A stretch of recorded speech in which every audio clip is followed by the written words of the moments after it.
સુરતમાં નાની બાળાઓ અને બાળકો પર થતા જાતિ હુમલા સહિતની ઘટનાઓને રોકવા સુરત પોલીસ કામે લાગી છે। ત્યારે બાળકોની સલામતી એજ પોલીસની જવાબદારી સાથે પાંડેસરા પોલીસ દ્વારા પાંડેસરા વિસ્તારની જાડી ઝાખરા સર્વે કર્યો હતો અને ખાનગી તથા સરકારી જમીન ઉપર જાડી ઝાખરા 3 દિવસમાં દૂર કરવા આદેશ કરાયા છે। જાડી ઝાખરામાં બાળકો પર થતા દુષ્કર્મ રોકવાનો પોલીસે પ્રયાસ કરી રહી છે।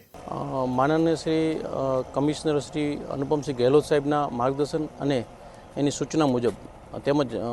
સેક્ટર 2 શ્રી ડામોર સાહેબ તથા ડીસીપી 4 ગુજ્જર સાહેબ અને અમારા એસીપી શ્રી ઝવેર દેસાઈ સાહેબની સૂચના અને માર્ગદર્શન મુજબ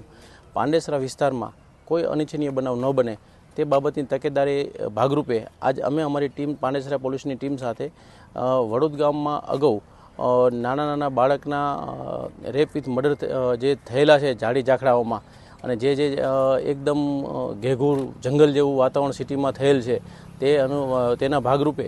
અમે આજ પાંડેસરાની પોલીસ ટીમ દ્વારા એક સર્વે કરવામાં આવી રહ્યું છે કે ક્યાં ક્યાં જે જાડી ઝાખરા છે કે જ્યાં આવા બનાવ બનવાની શક્યતાઓ છે કે જ્યાં અગાઉ બનાવ બનેલા છે તો એના ભાગરૂપે આવા બનાવ પાંડેસરા પોલીસ વિસ્તારમાં ન બને એની તકેદારીના ભાગરૂપે એક અમે આજ સર્વે કરવામાં આવ્યું છે અને પાંડેસરાની દીકરી એટલે અમારી દીકરી છે, પાંડેસરાનું બાળક એ અમારું બાળક છે એ ભાવનાથી આજ અમે સર્વે કરી અને જ્યાં જ્યાં આવા જાડી ઝાખરા છે, જ્યાં અવાવરૂ જગ્યા છે કે જ્યાં આવો બનાવ બની શકે છે એના ભાગરૂપે આજે અમે એક અમારી ટીમ સર્વે કરી રહી છે અને આગામી દિવસોમાં એનું